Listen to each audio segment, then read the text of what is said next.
Otros factores de riesgo metabólico que frecuentemente requieren intervención farmacológica es el tratamiento de la dislipidemia aterogénica. Y por supuesto que la modificación del estilo de vida es la primera medida que debemos tomar, pero frecuentemente tenemos que utilizar drogas para ayudar a esos cambios en el estilo de vida.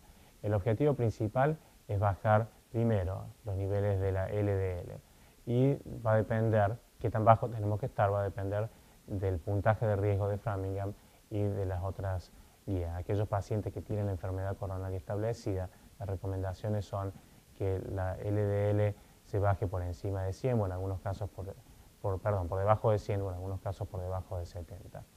Después de haber normalizado la LDL, se puede enfocar nuestro tratamiento en tratar de aumentar los niveles de HDL si están bajos o de disminuir los triglicéridos si están elevados. Tenemos que tener cuidado cuando utilizamos más de una droga, porque si bien las estatinas suelen ser la droga de primera línea, la combinación de estatinas con otras drogas como pueden ser los fibratos aumentan el riesgo de efectos adversos, incluyendo la miopatía. Otras drogas que se pueden utilizar incluyen la niacina, que es un agente potente para aumentar la HDL, pero que también puede causar un aumento de la glucosa y no está recomendado en pacientes que tienen una hemoglobina glucosilada muy elevada o que tienen una diabetes poco controlada. Las drogas que podemos utilizar generalmente se hacen en forma secuencial y vamos de una estatina a agregar un fibrato o una niacina, dependiendo si los niveles de triglicéridos son más altos, que indicarían que probablemente el fibrato sería el tratamiento a seguir después de la estatina, o si la HDL está baja, el tratamiento a seguir probablemente sería niacina. Y esto es lo que les comentaba recién de los diferentes niveles de colesterol LDL que debemos poner a nuestros pacientes dependiendo de cuál es el factor de riesgo. Por ejemplo, si tenemos pacientes con un riesgo alto, con enfermedad cardíaca, o un riesgo equivalente de enfermedad cardíaca de mayor de 20% de eventos en los próximos 10 años, la meta es de tener una LDL por debajo de 100 o una meta opcional es por debajo de 70. Si tenemos un riesgo intermedio de 10 a 20% a 10 años, la meta es tener un LDL por debajo de 130. Si no tenemos factores de riesgo, tenemos solamente un factor de riesgo, lo que se considera riesgo bajo, la LDL tiene que estar solo por debajo de 160. También, como ustedes pueden ver en este momento en la diapositiva, hay otras guías para lo que se llama el colesterol no HDL. Pero fundamentalmente lo que tenemos que lograr es tener la LDL por debajo de estos valores.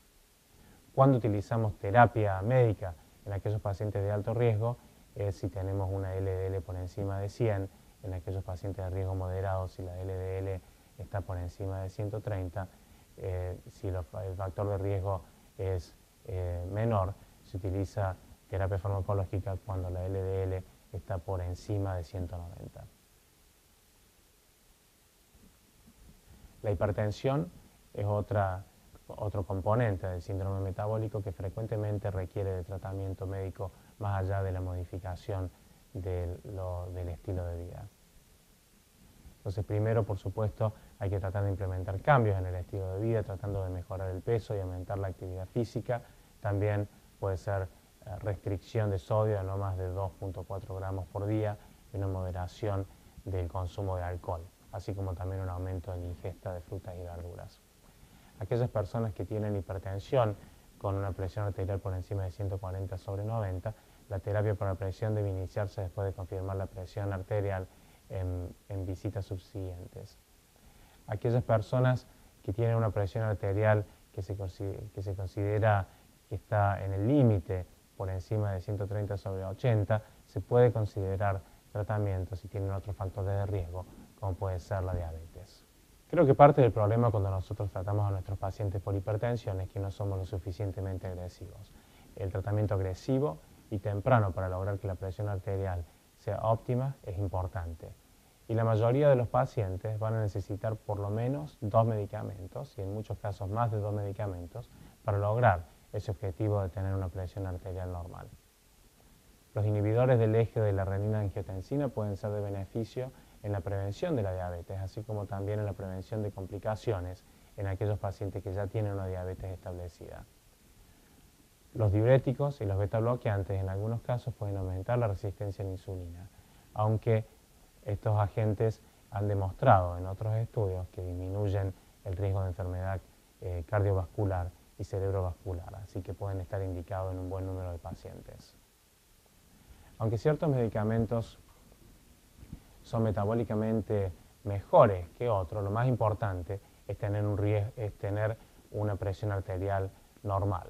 Así que muchas veces tenemos que seleccionar algunos medicamentos pese a que tengan un efecto metabólico en los pacientes.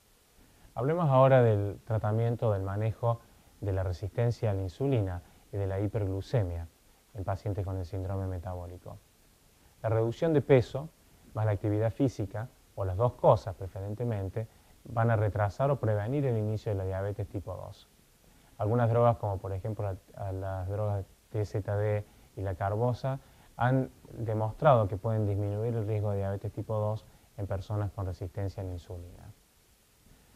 Los pacientes con diabetes que ya tienen un diagnóstico de diabetes tipo 2, el control de la glucemia, lo importante es mantener una hemoglobina glucosilada de aproximadamente 7, dependiendo del riesgo de hipoglucemia de cada paciente.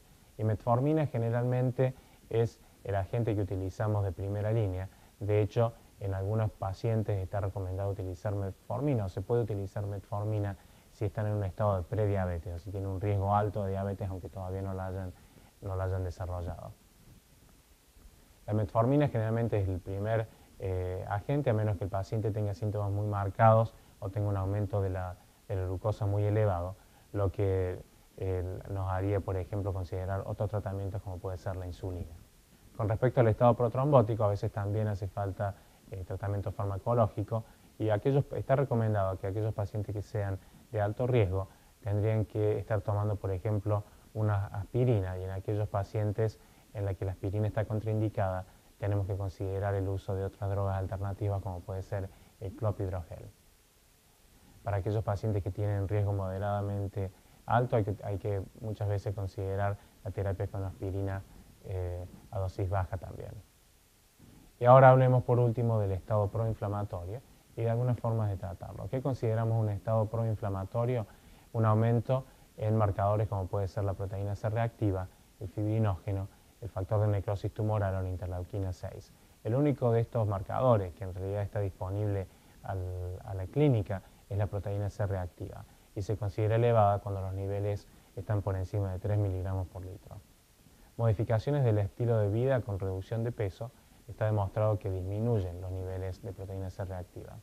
Otras drogas que utilizamos en pacientes con enfermedad cardiovascular también van a disminuir los factores de inflamación. Estas incluyen las estatinas, el ácido nicotínico, los fibratos, los inhibidores de la enzima convertidora de angiotensina y las drogas del grupo de TZD.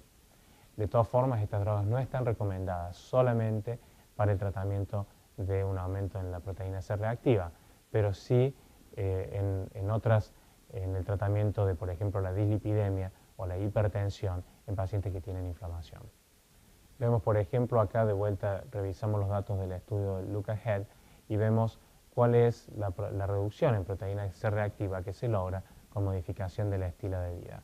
Entonces, si vemos en estos pacientes la proteína C reactiva altamente sensible, cómo disminuyó tanto en hombres como mujeres con la modificación del estilo de vida. Después de un año, el grupo de estilo de vida había perdido 9 kilogramos, y esto se asoció con menos glucosa en ayunas, triglicéridos y niveles de proteína C reactiva. Los niveles de CRP disminuyeron 43.6% en el grupo de estilo de vida, comparado con un 16.7% en el grupo de apoyo para la diabetes. En un análisis multivariado, esta reducción en la proteína C reactiva se asoció con mejor control de la glucosa y con menos adiposidad. Otro estudio, finalmente, es el estudio que se llama STENO2, que es un ejemplo de cómo un abordaje multifacético para tratar las alteraciones metabólicas se traduce en una reducción a largo plazo de objetivos clínicos cardiovasculares y microvasculares. Los pacientes reclutados en este estudio eran diabéticos tipo 2 con microalbuminuria. Fueron aleatorios fueron randomizados a terapia convencional versus terapia intensiva y fueron seguidos por aproximadamente 8 años. Los resultados primarios incluyeron infarto de miocardio no mortal, cirugía de bypass coronario, intervención coronaria percutánea, eventos vasculares cerebrales, amputación o cirugía por enfermedad vascular periférica.